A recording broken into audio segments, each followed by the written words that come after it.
The sweet, sweet memories you gave for me. Ah, yes, memories, memories. Well, yeah, I thought about doing this thread for my mate Iain over at Ranking the Obscure, who has released this thread about 10 albums for memories. So I sort of started to think about how I'm going to do it, and I thought I would do it sort of from my childhood and sort of teenage years, early teenage years, and stick within that kind of very early part of my life. So right, growing up in the 90s as a child, I didn't have a lot of pocket money. Not until sort of towards the late 90s, where I got a paper round, and obviously that changed things a bit. But yeah, growing up with small amounts of pocket money and, well, not really investing in vinyl because it was dead. It was actually literally no one was buying vinyl when I was a kid growing up. Maybe the adults might have been, but us kids, no. And CDs were kind of expensive, you know. I mean, you could buy them for maybe a £10 or so at the time, but you know that £10 is a lot of money as a kid. So really, cassettes were the cheaper and maybe not best option, but the cheaper option certainly. And they were very popular still in the early 90s. There was loads of cassettes, and they were affordable. So what sort of do you go for as a kid growing up? So what sort of music is good value for money? And that's of course buying compilations. But also buying compilations and albums. I'm also listening to what music my mother and my father have. And my dad, I can remember playing cassettes in the car, particularly this Hollies one. The Hollies 20 Golden Greats was played rather a lot, and just got to know these great Holly songs listening to this compilation in the car over the years, and just loving the Hollies, and also others such as Buddy Holly, listening to Buddy Holly, and this was my father's cassette, the best of Buddy Holly. So getting to learn my father's music taste, which was kind of like 50s and 60s, even older. Some stuff he used to listen to was sort of 30s and 40s, big dance band music as well, which I didn't really kind of appreciate back then. But sort of like this kind of stuff, I loved. And a lot of the 60s as well. 60s, the British groups of the 60s. This was played rather a lot. Bands such as the Trogs and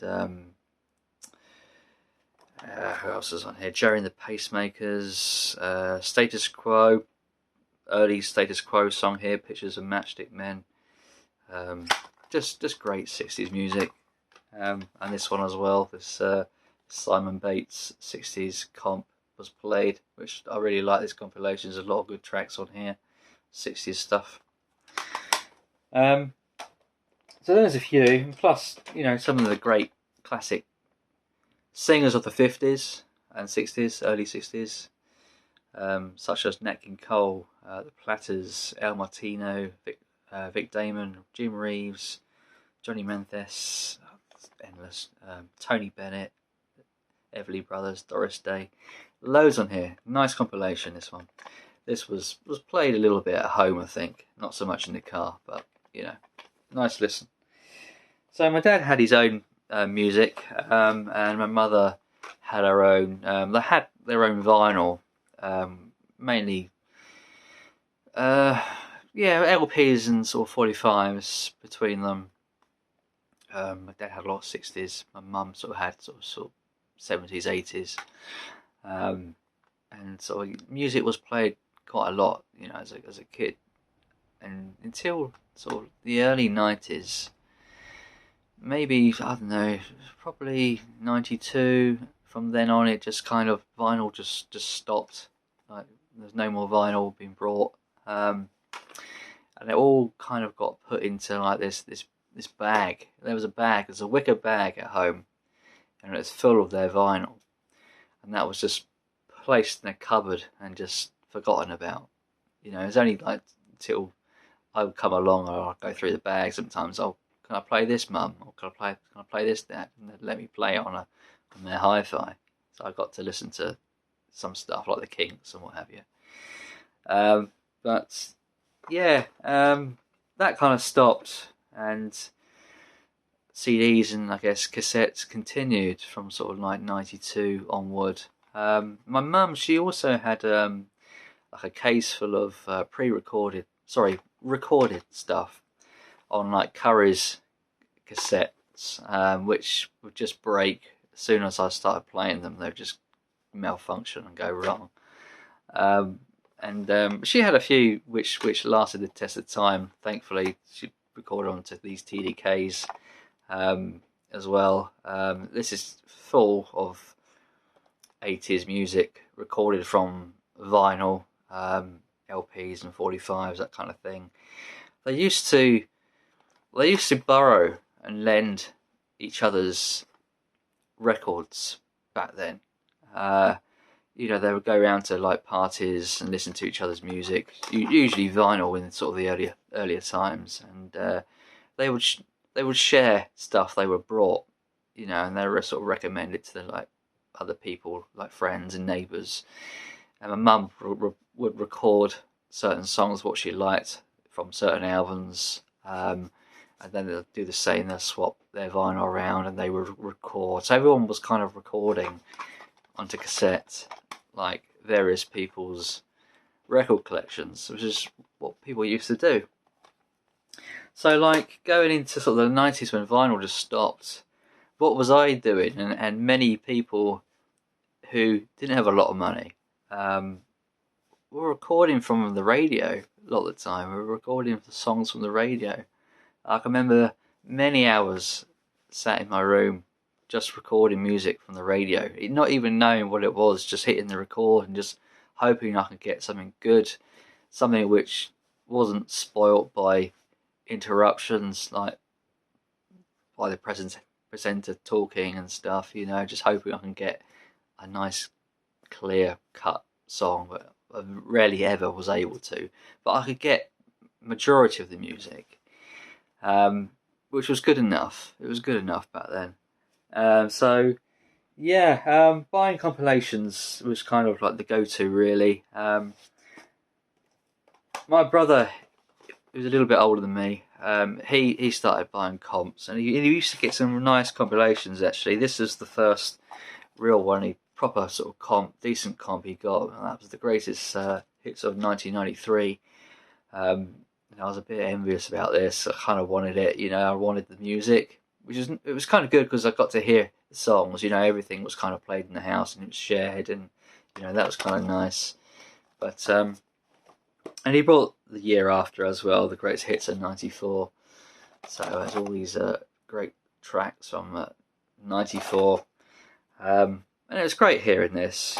But I kind of wanted stuff for my own, so I went out and when I had a bit of money, I went out and picked up 100% Dance Hits, and the second one. This is actually the first cassette I ever brought. It's this compilation, still in its. I still haven't got this out of its paper. I brought this second hand a while ago. All my cassettes, I think I just either gave away or gave to a charity shop years down the line, which I kind of regret a bit now. So like the nostalgia aspect in me made me go out and we purchased these tapes and things, you know, for nostalgia reasons. But yeah, that was the first cassette I brought, which was a comp. So my first album then on cassette was this PJ and Duncan one, Psych. I did love this. You know, I still do enjoy it. It's a guilty pleasure.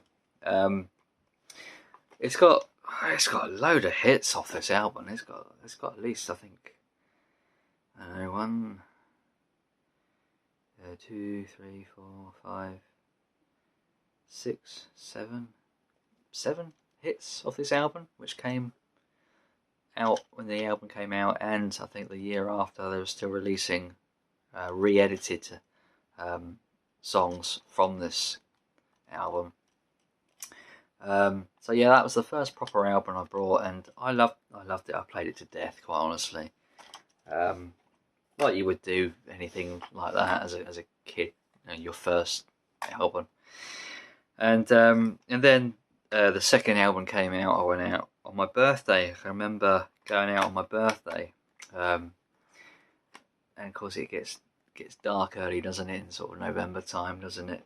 Going out with my mum into town, having some birthday money on me, and knowing I wanted to get a brand new tape player, and I brought like this Matsui double twin deck tape player with a radio for about, I don't know, 25 quid or something like that, and I was chuffed to bits to have it because the thing I had was terrible.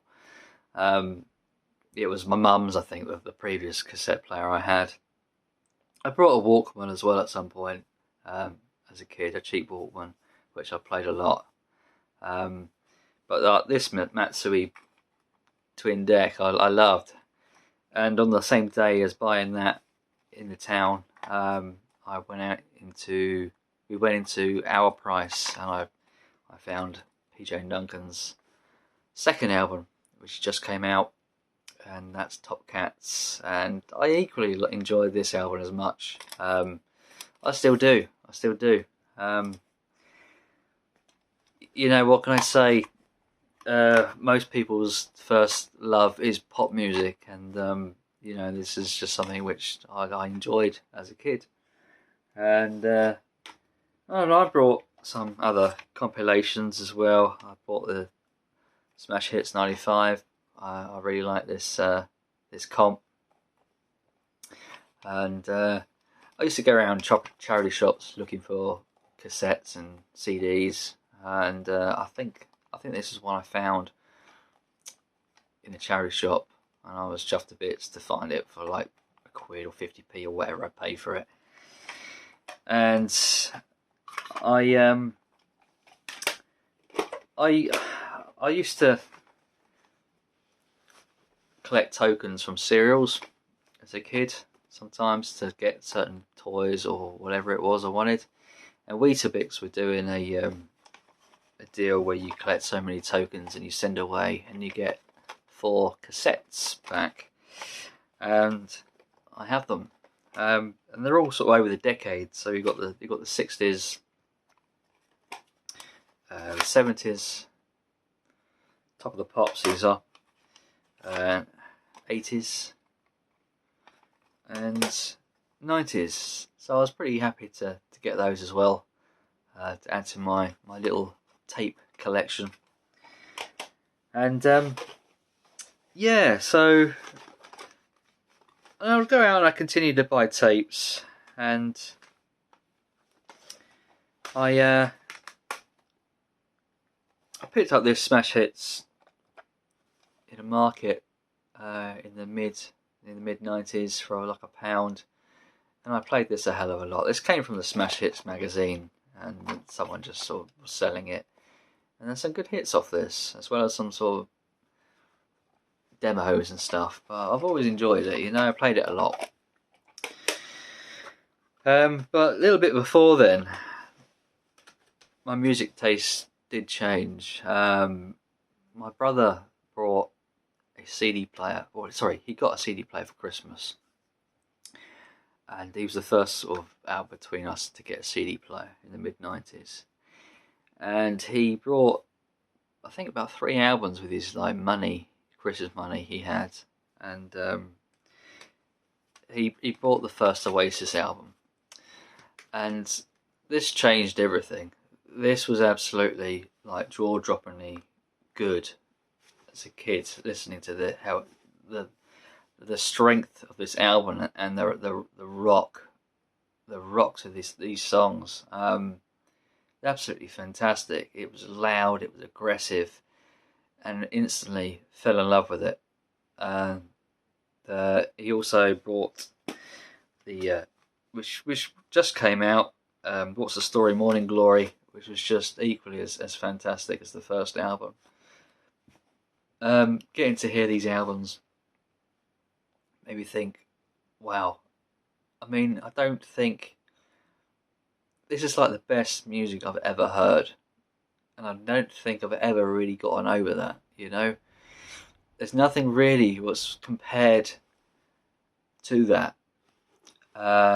It was quite liberating, and my brother sort of said, "Oh, you like PJ and Duncan, you know, blah blah blah blah. You're sad and this, that, and the other." And he kind of had a point, you know. I couldn't really argue. This was superb. It was absolutely great music. And he brought the third album. We were on a holiday. We used to have a holiday every year. We used to go out on a family holiday, and we were in Devon in I think it was 1997, and he picked up the third album when this came out, on the day it came out on the release, Be Here Now, which was a great album, just not as good as the first two, but I think we more appreciated it when it came out than when we did like further down the line. I struggle with this album. I struggled to listen to some of the songs. They're just so long and self-indulgent, and some of the hits on here don't really stick out to me like they did upon its release. But there you go. You know, there are some pretty good songs. The girl in the dirty shirt is still a great song. But anyway, pretty good album at least. You know, pretty damn good. And my brother used to buy virtually everything. He used to buy every band that came out. He would buy. So I would kind of struggle to get something what he hasn't got. But there were a few bands and things which he didn't have, which I had to sort of seek out, because I didn't think it was worth me paying for the same albums as my brother, because he had him already. So what would be the point? So I went out and I seeked certain albums and certain bands which my brother hadn't got, and I've always liked Cast, and I found the Cast All Change album when I was relatively young on CD. I didn't really have a CD player. I had a Sega Saturn which could play CDs and CD-based games, so I used that and played the music through my TV speakers for quite a number of years, until I actually got a proper CD player. And yeah, Cast All Change. This was probably my first album I ever owned on CD, if I remember correctly. And also within a short time, I found the next album, Mother Nature Calls, which is an equally as good album as the first one, I think. And enjoyed that, and enjoyed listening to that through my Sega console. Yeah,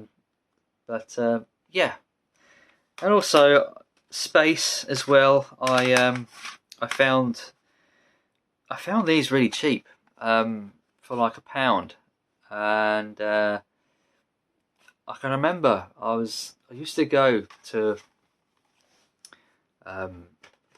places where they used to have books for sale on like these stalls. My dad used to go fairly regularly, and he used to say, do I want to come with you? And I said, yeah, okay, because I was interested in collecting Beanos and Dandies and stuff like that. So I went with him, and there was a seller there who had a couple of CDs to one side, and I sort of picked this one up looked at it, and it was something like for 10p or something, or 20p.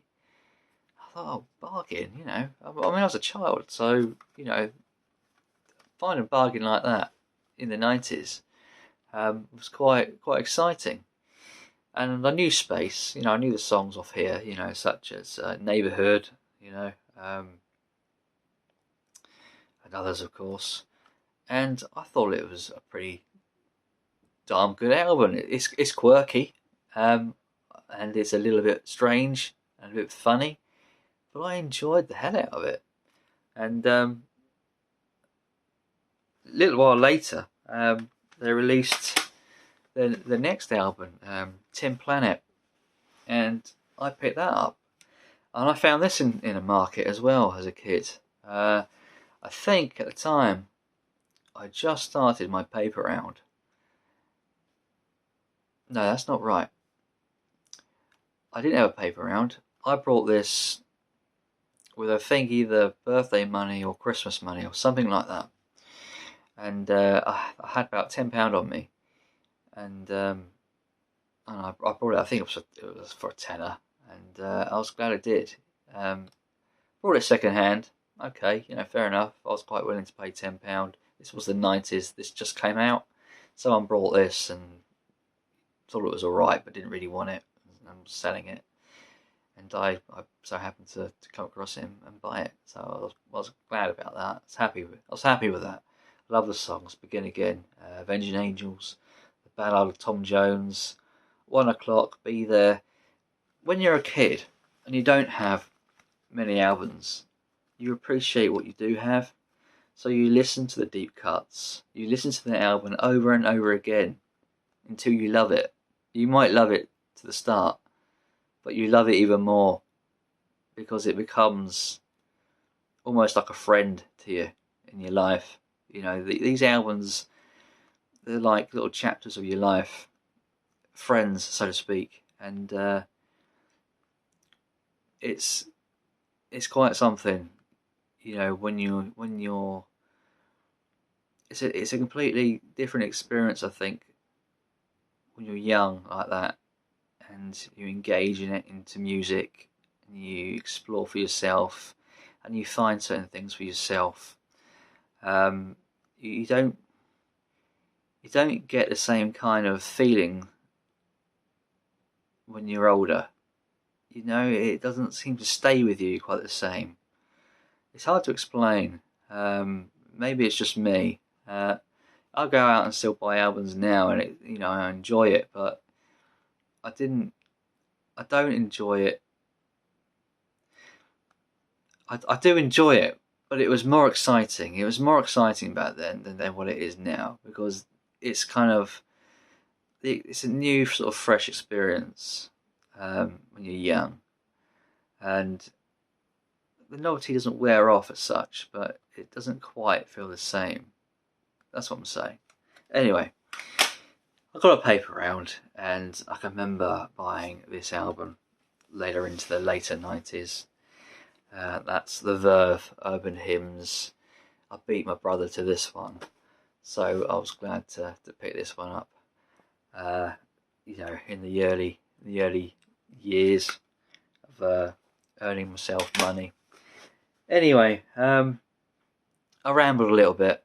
I apologise for that. It's difficult to explain sometimes feelings and emotions and stuff, and but I try to do it justice anyway.